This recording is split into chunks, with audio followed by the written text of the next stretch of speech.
Good morning વિદ્યાર્થીઓ, કેમ છો? મજામાં છો ને? આપણે ધોરણ 3 વિષય આસપાસ, બરાબર, આસપાસ વિષયમાં ભણવાનું છે, જેમાં આપણે 13થી 16 પાઠ ભણી ગયા, બરાબર. 16મો પાઠ મારું ઘર, જેની ચોપડીમાં પાઠ આપણે જેનું ભણી લીધું છે. હવે આપણે એની પીડીએફ સમજવાની છે, બરાબર. પીડીએફ એ સ્વાધ્યાયપોથી પ્રમાણે હોય છે અને પેપર પણ આપણું સ્વાધ્યાયપોથી પ્રમાણે પૂછાય એટલે આ સમજવું જરૂરી છે, બરાબર. એટલે આ વિડીયોમાં આપણે પાઠ 16 મારું ઘરની પીડીએફ સમજીશું. તો જુઓ, પીડીએફમાં સૌથી પહેલાં શું હોય છે? વિકલ્પો. એ તો બધાને ખબર જ છે. તો જુઓ, પાઠ 16 મારું ઘર, એમાં સૂચના નંબર 1 વિકલ્પો લખો. પહેલું વિકલ્પ, પાકું મકાન કઈ કઈ વસ્તુઓમાંથી બને છે? બરાબર. પાકું મકાન કઈ કઈ વસ્તુઓમાંથી બને છે? તો માટી, ગારો, ઘાસ. બ સિમેન્ટ, રેતી, લોખંડ. ક લીપણ, નળિયા, વાંસ. ડ પથ્થર, માટી, લીપણ. તો જવાબમાં શું આવશે? બ સિમેન્ટ, રેતી અને લોખંડ. બરાબર. જવાબમાં શું આવશે? બ પાકા મકાનની વાત છે, બરાબર. માટી, છાણા બધું કાચા મકાનમાં ઉપયોગી થાય છે, એટલે જવાબમાં આવશે બ. બરાબર. બીજો વિકલ્પ, અસમમાં જ્યાં વધુ વરસાદ પડે છે ત્યાં લોકો ઘરમાં જવા માટે શાનો ઉપયોગ કરે છે? બરાબર. વધારે વરસાદ પડે છે તો ત્યાં લાકડાનું બતાવ્યું છે મકાન, બરાબર. ભૂપેન, જે સૌથી પહેલાં ભૂપેનની વાત છે તેમાં અસમનું છે અને લાકડાનું ઘર છે. તો જવા માટે શું હોય છે? સીડી. એ તો બધાને વિકલ્પ વગર પણ આવડે. તો જો તો પણ વિકલ્પો, અ પગથિયા, બ દોરી, ક લાકડાની સીડી, ડ ટેબલ. તો જવાબમાં આવશે ક લાકડાની સીડી. બરાબર. લાકડાની સીડી હોય છે, છૂટી હોય છે, જેને રાત્રે લઈ લે છે, બરાબર. હિંસક પ્રાણીઓના ઘરમાં ઘૂસી જાય એવી બીક હોય એટલે સીડી લઈ લે છે. તો જવાબમાં આવશે ક લાકડાની સીડી. આગળ ત્રીજો વિકલ્પ, એક જ મકાનમાં જુદા જુદા માળે ઘણા કુટુંબ રહી શકે તેને કેવું મકાન કહેવાય? બરાબર. ઘર આમ જોવામાં એક જ મકાન હોય પણ જુદા જુદા માળે અલગ અલગ કુટુંબ રહી શકે. કોઈ એક જ કુટુંબ નહીં, અલગ અલગ કુટુંબ રહી શકે, તેને કેવું મકાન કહેવાય? બરાબર. તો અ બંગલો, બ બહુમાળી મકાન, ક ભૂંગો, ડ ઇગ્લું. આપણે જે ફ્લેટ કહીએ છીએ, બરાબર, બિલ્ડિંગ, એ તો એને શું કહેવાશે? બહુમાળી મકાન. તો જવાબમાં આવશે બ બહુમાળી મકાન. ચોથું, મકાનના સૌથી નીચેના ભાગને શું કહેવાય? બરાબર. મકાનનું જે સૌથી નીચેનો ભાગ છે તે. તો અ ભોંયતળિયું, બ દિવાલ, ક છત, ડ ધાબુ. બરાબર. સૌથી નીચેનું ભાગ શું કહેવાય? તો ધાબુ તો ઉપર હોય, દિવાલ સાઈડ પર હોય, આજુબાજુ પર હોય, છત પણ ઉપર હોય, એમાં સૌથી નીચેનો ભાગ. તો જવાબમાં આવશે અ ભોંયતળિયું. બરાબર. શું આવશે? અ ભોંયતળિયું. જો આગળ પાંચમું, સરોવરમાં સહેલગાહ માટે નાવડીમાં બનાવેલા ઘરને શું કહેવાય? એટલે સરોવર જે છે મોટું, એમાં જે સહેલગાહ એટલે ફરવું, તો એ નાવડીમાં ઘર જેવી સુવિધા હોય, ઘર જ હોય, બરાબર, અને ફરી શકાય. તો એ ઘરને શું કહેવાય? ચોપડીમાં આવ્યું છે, બરાબર. અ ભૂંગો, બ ઝૂંપડી, ક હાઉસબોટ, ડ ઇગ્લું. તો શું આવશે જવાબમાં? ક હાઉસબોટ. બરાબર. હાઉસ એટલે ઘર, બોટ એટલે નાવડી, હોડી. એટલે ખબર પડી જાય કે સરોવરમાં ફરતું ફરે છે એ ઘર, જેને કહેવાશે હાઉસબોટ. એટલે જવાબમાં આવશે ક હાઉસબોટ. છઠ્ઠું, કાચા મકાનની દિવાલ શાની બનેલી હોય છે?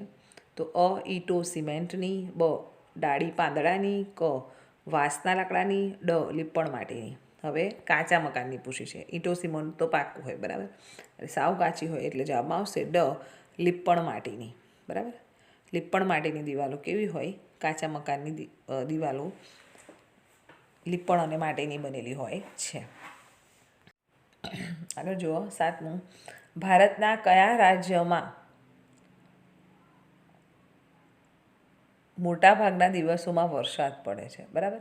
ભારત, આપણો દેશ છે ભારત, એના એવું કયું રાજ્ય છે કે જ્યાં વધારે વરસાદ જ પડે છે? એમ આપણે 3 ઋતુ છે, એક એમાં શિયાળો, ઉનાળો, ચોમાસું, એમાં એક ઋતુ ચોમાસુની હોય, બરાબર. શિયાળામાં કોઈક વાર પડી જાય તો એ માવઠા જેવું કહેવાય, પરંતુ આ રાજ્ય એવું છે કે ચોમાસાના 4 મહિના કરતાં પણ બીજી સિઝનમાં પણ વરસાદ પડતો રહે છે. તો જો વિકલ્પો, અ ગુજરાત, બ રાજસ્થાન, ક ઉત્તર પ્રદેશ, ડ અસમ. એટલે જવાબમાં આવશે ડ અસમ. આપણે ચોપડીમાં જે આવ્યું છે ભૂપેન કયા રાજ્યમાં રહે છે? અસમમાં. તો અહીંયા આવશે અસમ. આગળ આઠમો વિકલ્પ, ઇગ્લુ શું છે? તો અ જમ્મુ કાશ્મીરનું પીણું, બ એસ્કિમોનો દેશ, ક બરફનું ઘર, ડ સરોવર. બરાબર. તો જમ્મુ કાશ્મીરનું પીણું તો નથી, એને કાહવા કહેવાય. સરોવર પણ નથી, તો એ છે શું? તો જવાબમાં આવશે ક બરફનું ઘર. આખું ઘર બરફનું બનેલું હોય છે. આગળ 9મો વિકલ્પ, બરફના ઘરને શું કહેવાય? અ ભૂંગો, બ હાઉસ બોટ, ક ઇગ્લુ, ડ ઝૂંપડી. શું કહેવાશે? ક ઇગ્લુ. બરાબર. બરફનું ઘર જેને ઇગ્લુ કહેવાશે. 10મું, હાઉસ બોટ કયા રાજ્યમાં જોવા મળે છે? અ ગુજરાત, બ જમ્મુ કાશ્મીર, ક પંજાબ, ડ બિહાર. એટલે આપણે પાઠમાં શ્રીનગર ફરવાનું છે અને એ ઠંડા પ્રદેશોની વાતો છે, જેમાં મનાલી છે, બરાબર, અને જમ્મુ કાશ્મીર પણ છે. તો જેમાં હાઉસ બોટ, પેલા સરોવરમાં એ લોકો ફરવા ગયા હતા, ત્યાં જોવે છે હાઉસ બોટ. હાઉસ બોટ કયા રાજ્યમાં જોવા મળે છે? તો જવાબમાં આવશે બ જમ્મુ કાશ્મીર. બરાબર. 11મો વિકલ્પ, બહુમાળી મકાનમાં ઉપર જવા માટે શાની વ્યવસ્થા હોય છે? હવે આપણે જોયું હતું જ કે બહુમાળી ચોપડીમાં આવ્યું હતું, બરાબર, કે ઉપર ચડવા માટે શું હોય છે? તો જો અ રોપવે, બ પગથિયા, ક લાકડાની સીડી અને ડ લિફ્ટ. બરાબર, લિફ્ટ. એટલે રોપવે તો આપણે આગળ બહુ પગથિયા હોય, ચડીને જવાનું હોય, ત્યાં રોપવે હોય છે. બરાબર. પછી પગથિયા તો આપણે ચડીએ છીએ, પણ ઘરમાં ચડીએ છીએ તો આપણા પગ દુખી જાય છે. તો પછી બહુમાળી મકાનોમાંથી તો બધે ઉપર જે રહેતા હોય ચડીને કેવી રીતે જાય? બરાબર. પછી એટલા પાક્કા મકાનોમાં લાકડાની સીડી કામ લાગે નહીં. એટલે જવાબમાં શું આવશે? ડ લિફ્ટ. આગળ 12મો વિકલ્પ જુઓ, અસમમાં વધુ વરસાદ પડે છે, તેથી તેના મકાન, બહુ વરસાદ પડે છે તો શું થાય છે મકાનને? તો અ ધાબાવાળા હોય છે, બ ઢળતા છાપડાવાળા હોય છે, ક ત્રિકોણકાર હોય છે, ડ ચોરસ પટ્ટીવાળા હોય છે. બરાબર. તો અસમમાં વધુ વરસાદ પડે છે તેથી તેના મકાન કેવા હોય છે? ઢળતા છાપરાવાળા હોય છે, જેથી પાણી જલ્દી પડી જાય, અંદર ભરાઈ રહે તો નુકસાનકારક છે. બરાબર. આખા ઘરને નુકસાન કરે, બીજી કોઈ પણ વસ્તુઓને. એટલે જવાબમાં આવશે બ ઢળતા છાપરાવાળા હોય છે. બરાબર. આગળ 13મો વિકલ્પ, દાલ સરોવર ક્યાં આવેલું છે? હવે એ લોકો રાત્રે ફર્યા હતા, બરાબર. દાલ સરોવર તો ક્યાં આવેલું છે? તો અ જમ્મુ કાશ્મીરમાં, બ રાજસ્થાનમાં, ક અસમમાં, ડ દિલ્હીમાં. બરાબર. એટલે જવાબમાં શું આવશે? અ જમ્મુ કાશ્મીરમાં. 14મું, કઈ વસ્તુ કાશ્મીરની ઓળખ નથી? તો અ શિકારા, બ હાઉસ બોટ, કાહવા અને ડ ઇગ્લુ. આ ચારમાંથી કઈ કાશ્મીરની વસ્તુ નથી? તો આવશે જવાબમાં ડ ઇગ્લુ. બરાબર. ડ ઇગ્લુ.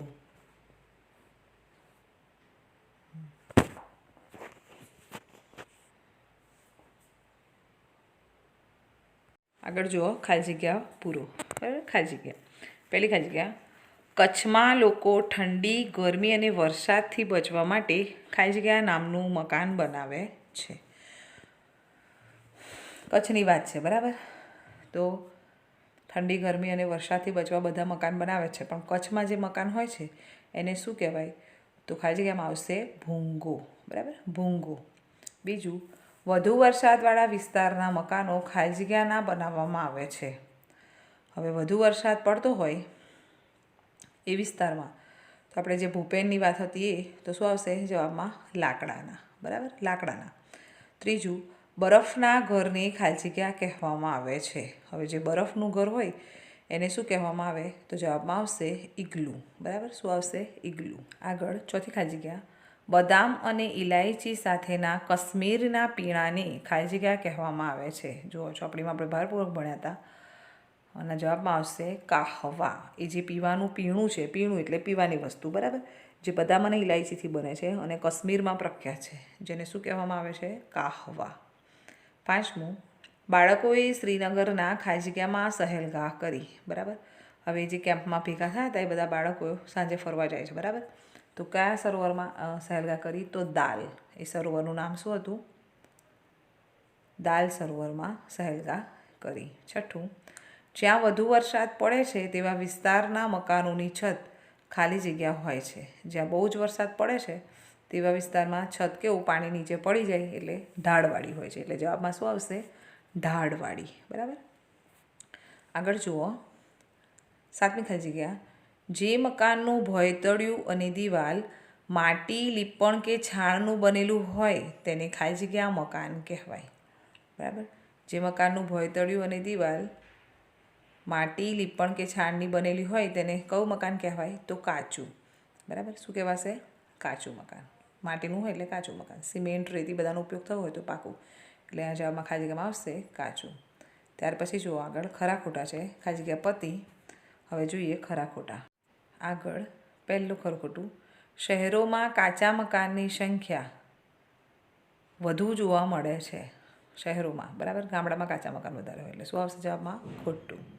બીજું, પાકા મકાનની છત પતરા કે સિમેન્ટની બનેલી હોય છે, બરાબર. સિમેન્ટ તો વપરાય એટલે શું થશે? પાકું, એટલે જવાબમાં આવશે સાચું. ત્રીજું, કશ્મીરીઓ બરફમાંથી બનાવેલા ઘર ઇગ્લુમાં રહે છે, બરાબર. બરફમાંથી બનાવેલું ઘર ઇગ્લુ, પણ કશ્મીરીઓ એમાં રહેતા નથી એટલે જવાબમાં આવશે ખોટું.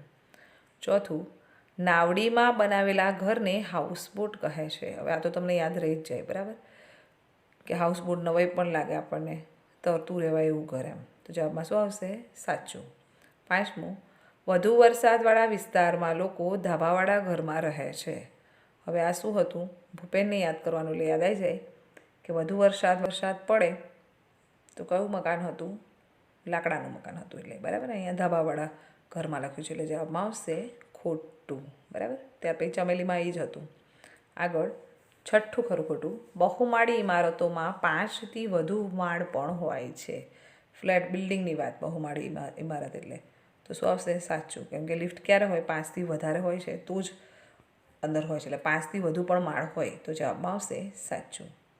ત્યાર પછી જુઓ, બંધ બેસતા જોડકા રચો, બરાબર. જોડકા એમાં વિભાગ અમાં પ્રશ્ન હોય જે વિભાગ બમાં શોધીને વચ્ચે ઉત્તરમાં લખવાનો છે. અહીંયા ઉત્તર લખેલા નથી પણ તમારે વિચારીને જવાબમાં લખી દેવાના છે. અહીંયા આપણે જોડીએ તો છે જ, બરાબર. જુઓ પહેલું, બરફમાંથી બનાવેલું ઘર. તો બરફમાંથી બનાવેલું એ ઘરને શું કહેવાય? તો જવાબમાં આવશે 4 નંબર ઇગ્લુ, બરાબર.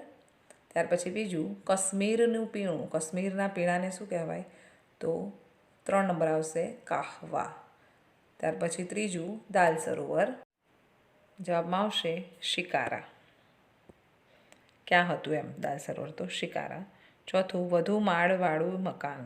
તો એને શું કહેવાય? તો 1 નંબર આવશે બહુમાળી મકાન, બરાબર. એ બહુમાળી ઇમારત કે મકાન બહુમાળી કહેવાય પણ, બરાબર. આપણા જોડકા અહીંયા પતે છે. આગળ જુઓ, નાના પ્રશ્નો છે. નીચેના પ્રશ્નોના ઉત્તર 1-2 વાક્યોમાં લખો. એમાં પહેલો પ્રશ્ન, પાકું મકાન કોને કહેવાય? તો જવાબમાં આવશે જે મકાનની દિવાલો પથ્થર, ઈંટો, રેતી અને સિમેન્ટની બનેલી હોય, છત પર પતરા કે સિમેન્ટનું ધાબું હોય અને ભોંયતળી એટલે નીચે સિમેન્ટ, પથ્થર કે લાદી હોય એવા મકાનને પાકું મકાન કહેવાય, બરાબર. પાકું મકાન.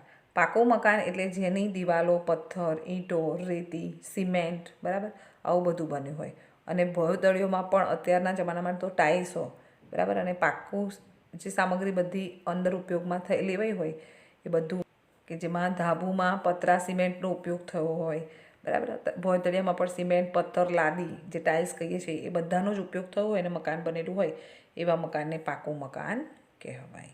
ત્યાર પછી બીજો પ્રશ્ન છે, કાચું મકાન કોને કહેવાય? બરાબર. તો એ તો આપણે જોવું આગળ માટીનું હોય પણ અંદર જુઓ બરાબર વ્યવસ્થિત જવાબમાં આવી રીતે લખાય, જે મકાનની દિવાલો અને છત વાંસ, ઘાસ, કાપડ, પતરા, નળિયા કે માટીની બનેલી હોય તથા ભોંયતળિયું માટી, લીપણ કે છાણનું બનેલું હોય એવા મકાનને કાચું મકાન કહેવાય, બરાબર. જેની દિવાલો અને છત વાંસ, બરાબર, એટલે કે વાંસ એટલે લાકડું, ઘાસ, કાપડ, પતરા, નળિયું, માટી એટલે ઝૂંપડી જેવું હોય મતલબ, અને ભોંયતળિયામાં પણ લીપણ હોય કે માટી હોય, બરાબર. પહેલાંના જમાનામાં એવા ઘર હતા કે છાણનું લીપણ કરતા હતા, અત્યારે પણ જોવા મળે છે અમુક જગ્યાએ. તો એવા મકાનને કાચું મકાન કહે છે. હવે ત્રીજો પ્રશ્ન છે, તમારું મકાન કાચું છે કે પાકું? તો આ જવાબ તમારે જાતે લખવાનો, બરાબર. બધાના ઘર અલગ અલગ હોય તો જે રીતે હોય એ રીતે તમારે અહીંયા લખવાનું રહેશે. ઓકે. આગળ જુઓ ચોથો પ્રશ્ન, ભૂપેનના ઘરમાં રાત્રે દાદર સીડી કેમ લઈ લેવામાં આવતી હશે? હવે આ પ્રશ્ન આપણે ચોપડીમાં આવે જ છે, બરાબર. તો જો જવાબમાં, રાત્રિના સમયે કોઈ જંતુ કે પ્રાણી સીડી મારફતે ઘરમાં આવી ન જાય તે માટે રાત્રે દાદર લઈ લેવામાં આવે છે, બરાબર. કોઈ બી હિંસક પ્રાણી હોય કે કોઈ પ્રાણી હોય જંતુ ઘરમાં જતું ના રહે એટલે સીડી લઈ લેવામાં આવે છે. 5મો પ્રશ્ન, ચમેલીનું ઘર કયા વિસ્તારમાં છે? હવે ચમેલીની વાત છે, બરાબર. તો મનાલી યાદ હોય તો ચમેલીનું ઘર મનાલીમાં છે, બરાબર, કે ત્યાં પણ વરસાદ વધુ પડે છે મનાલીમાં પણ. તો જે પર્વતીય પ્રદેશ છે એટલે જવાબમાં લખવાનું છે કે ચમેલીનું ઘર મનાલી વિસ્તારમાં છે જે પર્વતીય પ્રદેશ છે. 6ઠો પ્રશ્ન, તમારા ગામમાં કેવા કેવા પ્રકારના ઘર જોવા મળે છે? આ જવાબ પણ તમારે જાતે લખવાનો છે, તમારા ગામની વાત છે એટલે. 7મો પ્રશ્ન, એસ્કિમોના બરફથી બનાવેલા ઘરને શું કહેવામાં આવે છે? એસ્કિમો એક દેશ છે, બરાબર, કે જ્યાં બરફથી બનાવેલા ઘરનો ઉપયોગ થાય છે. તો એસ્કિમોના બરફથી બનાવેલા ઘરને ઇગ્લુ કહેવામાં આવે છે. આપણે આગળ ઇસ્કિમો ના લખ્યું હોય, ખાલી એવું લખ્યું હોય કે બરફના ઘરને શું કહેવાય તો પણ ઇગ્લુ જ લખવાનું રહેશે, બરાબર. આગળ 8મો પ્રશ્ન, હાઉસબોટ શું કામમાં આવે છે? હાઉસબોટ એટલે બરાબર ઘરની હોડી, જેમાં હોડી તરતી રહે અને અંદર ઘરની જેમ એનો ઉપયોગ થાય. તો હાઉસબોટ શું કામમાં આવે છે? તો જો જવાબમાં નાવલીમાં બનાવેલું ઘર એટલે હાઉસબોટ. નાવડી, બરાબર, નાવલી એટલે કે હોડી. નાવડીમાં બનાવેલું ઘર એટલે હાઉસબોટ. પ્રવાસે આવેલા લોકો હાઉસબોટ દ્વારા સરોવરની સહેલગા કરી શકે છે અને નૌકા વિહારનો આનંદ માણી શકે છે, બરાબર.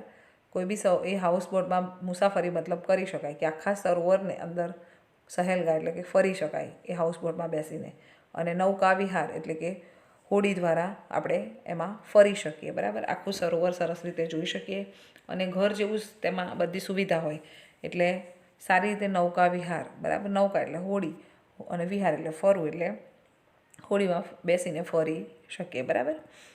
ટૂંકા પ્રશ્નો આપણા પત્યા. આવે છે જો આગળ મોટા પ્રશ્નો. નીચેના પ્રશ્નોના ટૂંકમાં ઉત્તર લખો. એટલે આ પ્રશ્નો કેટલા? 2 માર્ક્સના. હમણાં અત્યારે પહેલાં જોઈએ આપણે 1-2 વાક્યના 1 માર્ક્સના હોય. એમાં પહેલો પ્રશ્ન છે, વાંસ કે લાકડાના ઘરમાં રહેવું હોય તો શું ધ્યાન રાખવું પડે? બરાબર. તો જવાબમાં જુઓ, વાંસ કે લાકડાના ઘરમાં માટીના ચૂલાથી રસોઈ ન કરવી જોઈએ, બરાબર. એટલે જો આગ લાગી જાય તો લાકડા બળી જાય. એક લાકડાને આગ લાગે તો આખું ઘર બળી જાય, એટલા માટે. બીજું, આવા ઘર વધુ વરસાદવાળા વિસ્તારમાં હોવા ઘરના નીચે ટેકા મજબૂત રાખવા જોઈએ, બરાબર. આવા ઘર વધુ વરસાદવાળા વિસ્તારમાં હોવાથી ઘરના નીચે ટેકા મજબૂત રાખવા જોઈએ. જો ટેકા હટી જાય કે નબળા હોય તો આખું ઘર પડી જવાની શક્યતા હોય છે. ત્રીજું, ઘરમાં ખૂબ જ ભારે સામાન ન રાખવું જોઈએ. એ રીતે પણ ઘર વજન ના ઉચકી શકે તો પણ પડી જાય.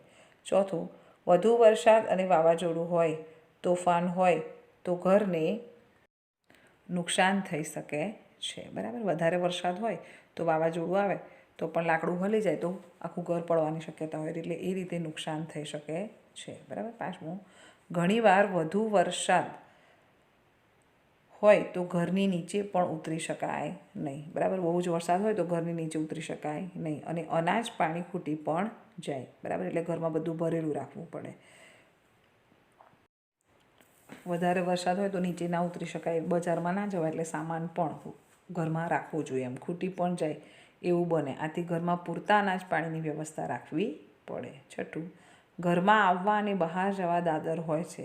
રાત્રે તે સીડીને લઈ લેવી પડે છે, નહીંતર ઉપદ્રવી પ્રાણી એટલે કોઈ હિંસક પ્રાણી કે કોઈ જીવજંતુ ઝેરી, બરાબર, એ પ્રાણી ઘરમાં આવવાનો ડર રહે છે, બરાબર. આ બધું જ વાંસના લાકડાના ઘરમાં રહેવું હોય તો આ બધું જ ધ્યાનમાં લેવું પડે છે, બરાબર. બીજો પ્રશ્ન, ભૂપેન જ્યાં રહે છે ત્યાં ઘર કેમ વાંસના થાંભલા પર બનાવાયા છે? તો જવાબમાં આવશે, ભૂપેન અસમમાં રહે છે, બરાબર. અસમમાં ખૂબ જ વરસાદ પડે છે તેથી ઘરો વાંસના થાંભલાઓ પર બાંધવામાં આવે છે જેથી તે જમીનની ઘણા ઊંચા રહે અને વરસાદના પાણીથી બચી શકાય, બરાબર. બહુ જ વરસાદ પડે છે એટલે ઘરમાં ભરાઈ ના જાય પાણી, એમ, બરાબર. જેથી ઘર ઊંચું રહે તો ઘરમાં પાણી ના ભરાઈ જાય અને એ જમીનથી ઊંચા રહે એટલે વરસાદના પાણીથી બચી શકાય, બરાબર. જેથી તે જમીનથી ઘણા ઊંચા રહે અને વરસાદના પાણીથી બચી શકાય, બરાબર. તે માટે ભૂપેન જ્યાં રહે છે ત્યાં ઘર વાંસના થાંભલા પર બનાવવામાં આવે છે. આવી રીતે જવાબ લખવાનું રહેશે, બરાબર. આગળ ત્રીજો પ્રશ્ન, ભૂપેનના ગામના ઘરના છાપરા કેવા હોય છે, તે કેમ એવા બનાવવામાં આવે છે? આ બધા આપણા ચોપડીમાં પ્રશ્નો સમજી જ લીધા છે. જુઓ તો એ છતાં જોઈ લઈએ છીએ આપણે. જવાબમાં આવશે ભૂપેન અસમમાં રહે છે, અહીં ખૂબ જ વરસાદ પડે છે, તેથી અહીં ઘરોના છાપરા ઢાળવાળા રાખવામાં આવે છે, જેથી ઘર ઉપર વરસાદનું પાણી ભેગું ના થાય, બરાબર, ભરેલું ના રહે અને પાણી નીચે વહી જાય, એટલે કે નીચે પડી જાય, બરાબર. જો અંદરને અંદર ભરેલું રહે તો ઘરને નુકસાન થઈ શકે છે, એટલે એ ઘરો ઢાળવાળા બનાવવામાં આવે છે. ચોથું, પથ્થરના ઘર બનાવવા શું અગવડ પડે છે? તો જુઓ, પથ્થરના ઘર જમીનમાં પાયા ખોદીને બનાવવા પડે, બરાબર. અસમમાં ખૂબ જ વરસાદ પડતો હોવાથી પથ્થરનું ઘર જમીન પર બનાવવામાં આવે તો વરસાદનું પાણી બધું ઘરમાં ભરાઈ જાય. લાકડાનું તો શું થાય છે, પહેલાં વાંસના લાકડા મૂકે છે ને એની ઉપર થાંભલા મૂકીને પછી ઉપર ઘર બનાવે છે, એટલે પાણી ભરાવાની શક્યતા રહેતી નથી. જ્યારે પથ્થરના ઘરમાં એવા લાકડા ના મુકાય. એ પથ્થરનું ઘર બનાવવા માટે જમીનમાં જ પાયા ખોદવા પડે, એટલે ઘર નીચું જ રહે, એટલે પાણી અંદર ભરાઈ જવાની શક્યતા હોય છે, બરાબર. લાકડાના ઘરની જેમ પથ્થરના ઘરને ટેકાથી બનાવી શકાતું નથી. આમ ભૂપેન જ્યાં રહે છે ત્યાં પથ્થરના ઘર બનાવવામાં અગવડ પડે છે, બરાબર. સગવડ નહીં, અગવડ પડે છે, બરાબર, એટલે કે તકલીફ પડે છે, કેમ કે ત્યાં વરસાદ બહુ પડે એટલે પથ્થરના ઘર જમીનની અંદર જ પાયા ખોદીને બનાવવા પડે, બરાબર. જ્યારે અંદર પાણી ભરાવાની શક્યતા હોય છે, જ્યારે લાકડાના ઘર ઊંચે બનાવવામાં આવે જેથી પાણી ભરાતું નથી, બરાબર. આગળ જુઓ, 5મો પ્રશ્ન, ચમેલી અને ભૂપેનના ઘરના છાપરામાં શું સમાનતા છે? બરાબર, આ ચોપડીમાં આવી જ ગયેલો છે પ્રશ્ન કે ચમેલીના રહેઠાણનો પ્રદેશ મનાલી છે અને ભૂપેન અસમમાં રહે છે, બરાબર. બંનેના રહેવાના વિસ્તારમાં પુષ્કળ વરસાદ પડતો હોવાથી, ત્યાં ખૂબ જ વરસાદ પડતો હોવાથી તેમના ઘરના છાપરા ઢાળવાળા હોય છે, બરાબર. એટલે પાણી નીચે પડી જાય, ઉપર ધાબામાં કે છતમાં ભરાઈ ના રહે, બરાબર. આ સમાનતા છે. 6થો પ્રશ્ન, પાકા મકાનમાં રહેવાથી કયા કયા લાભ થાય છે? હવે જુઓ, કાચા મકાન કરતાં પાકા મકાનમાં રહેવું હોય તો આપણું રક્ષણ થાય. એમ તો શું લાભ થાય છે પાકા મકાનમાં રહેવાથી? તો જુઓ જવાબમાં, પહેલું, પાકું મકાન આપણને ઠંડી, ગરમી અને વરસાદથી રક્ષણ આપે છે, બરાબર. બીજું, પાકા મકાનમાં આપણને ચોરી લૂંટફાટની બીક રહેતી નથી. પાકું મકાન હોય તો ચોરી લૂંટફાટ ના થાય જલ્દી એમ. ત્રીજું, જીવજંતુ કે હિંસક પ્રાણીઓનો ડર સતાવતો નથી, બરાબર. પાકા મકાનમાં જીવજંતુઓ બહુ એવું બધું ના હોય એમ. ચોથું, પાકા મકાનમાં આપણને ચોરી લૂંટફાટની બીક રહેતી નથી. જીવજંતુ કે હિંસક પ્રાણીનો ડર સતાવતો નથી, આપણે જોઈએ, બરાબર. ચોથું, પાકા મકાનમાં આપણે અને આપણું કુટુંબ સુખ શાંતિથી રહી શકીએ છીએ. 5મું, વાવાઝોડા કે તોફાનથી પણ આપણને બીક કે ડર રહેતો નથી અને આપણા જાનમાલનું રક્ષણ થાય છે. 6થું, પાકા મકાનમાં રહેવાથી આપણા જાનમાલનું રક્ષણ થાય છે, બરાબર. આ બધા લાભ થાય આપણે પાકા મકાનમાં રહેવાથી. 7મું, બહુમાળી મકાનોમાં ઉપર જવા માટે શી વ્યવસ્થા હશે? બરાબર, આ પણ આવી ગયું હતું જ કે બહુમાળી મકાનોમાં ઉપરના માળે જવા માટે લિફ્ટ હોય છે, બરાબર. તેના દ્વારા લોકો તેમના ઘરમાં જાય છે. આ ઉપરાંત અહીં સીડીની પણ વ્યવસ્થા કરવામાં આવે છે. સીડીઓ તો હોય છે જ, પરંતુ એટલી બધી સીડી ના ચડી શકે એટલે લિફ્ટની પણ વ્યવસ્થા હોય છે. એટલે લિફ્ટ દ્વારા બધા અવર જવર કરતા હોય છે, બરાબર. સીડીની પણ વ્યવસ્થા કરવામાં આવેલી હોય છે, જેથી જ્યારે લિફ્ટ બંધ થઈ ગઈ હોય, બરાબર, કે લિફ્ટ બગડી પણ હોય એમ, તો ત્યારે સીડી દ્વારા ઉપર ઘરમાં જઈ શકાય છે, બરાબર. 8મો પ્રશ્ન, માટીના મકાનમાં રહેનારે શું ધ્યાન રાખવું પડે? હવે જે લોકો માટીના મકાનમાં રહેતા હોય એમને શું ધ્યાન રાખવું પડે? તો જુઓ, તેણે ગરમી, ઠંડી અને વરસાદમાં હંમેશા સજાગ રહેવું પડે છે, બરાબર. સજાગ રહેવું પડે છે. બીજું, વધુ વરસાદ પડે તો માટીનું ધોવાણ થાય અને ભીત પડી જવાનો પણ ડર રહે છે, તેથી ઘરની દિવાલોને વારંવાર લીપવી પડતી હોય છે.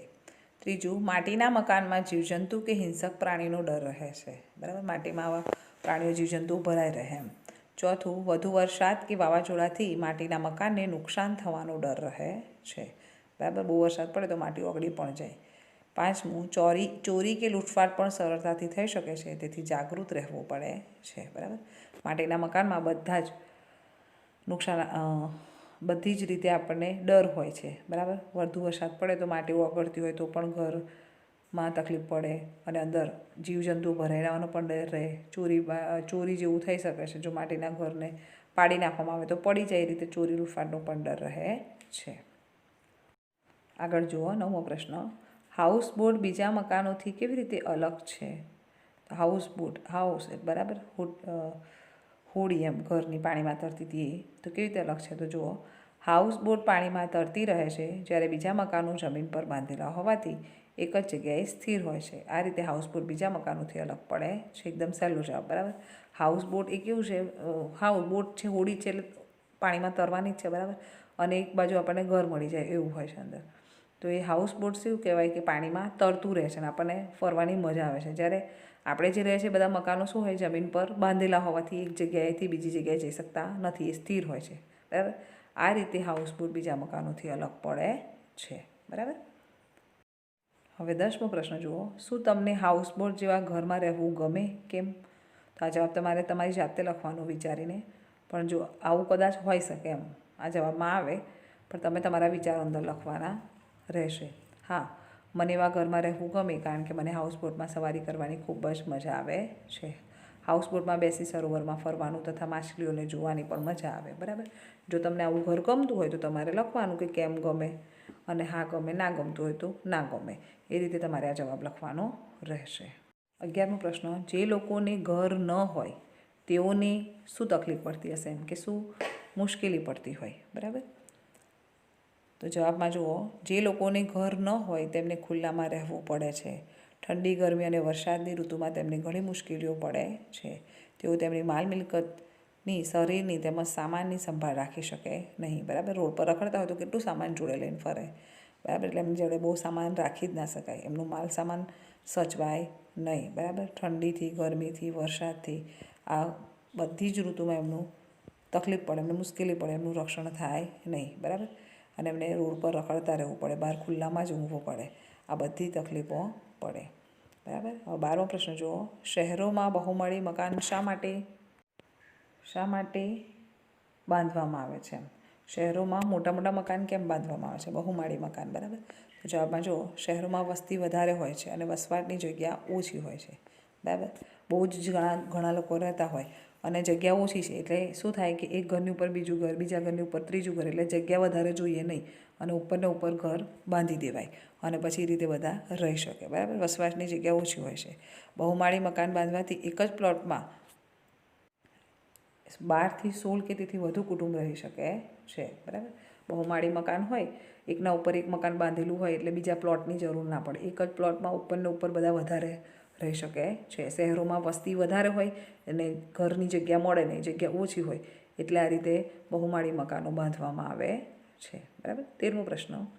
કચ્છમાં રણ પ્રદેશમાં રહેતા લોકો શા માટે ભૂંગામાં રહે છે? બરાબર. કચ્છમાં રણ પ્રદેશમાં જે લોકો રહે છે, કચ્છ એ રણ પ્રદેશ છે, બરાબર. એ બાજુ તમે ફરવા ગયા હોય તો તમને ખબર હોય. તો એ ભૂંગામાં કેમ રહે છે? હવે ભૂંગામાં એટલે ભૂંગું કોને કહેવાય? પહેલાં તો માટી જેવું ઘર હોય, બરાબર. એ માટી જેવું. તો એ ભૂંગામાં કેમ રહે છે? તો જુઓ કે રણ પ્રદેશમાં ઉનાળામાં વધુ ગરમી પડે છે અને શિયાળામાં વધુ ઠંડી પડે છે. ભૂંગાની બનાવટ એવી હોય છે કે ગરમીથી બચી શકાય છે અને શિયાળામાં ઠંડીથી પણ રાહત મળે છે. જુઓ, માટીનું ઘર હોય અને થોડું બીજું મિક્સ કરેલું હોય એમ, કે જેથી ઠંડીમાં શું થાય? ગરમ લાગે એમ, હૂંફ મળી રહે. જ્યારે ગરમી ઉનાળો હોય ત્યારે એમાં ઠંડક મળી રહે. એ રીતે એને ભૂંગાની બનાવટ કરેલી હોય છે. આમ રણ પ્રદેશમાં ઉનાળામાં રેતીને કારણે, બરાબર, રણ પ્રદેશ બહુ તપે એમ, સૂર્યનો તાપ ત્યાં વધારે લાગે એટલે ત્યાં ગરમી બહુ જ પડે અને શિયાળામાં ત્યાં ઠંડી પણ બહુ પડે. એટલે ભૂંગાની બનાવટ એવી હોય કે જેમાં ગરમીથી બચી પણ શકાય છે અને શિયાળામાં ઠંડીથી પણ બચી શકાય છે, ઠંડીથી પણ રાહત મળે છે, બરાબર. એટલે રણ પ્રદેશમાં બધા ભૂંગો બનાવે છે. એક જાતનું ઘર જ છે, બરાબર. ઘરનું નામ છે ભૂંગો, ઘરનો પ્રકાર છે. 14મો પ્રશ્ન.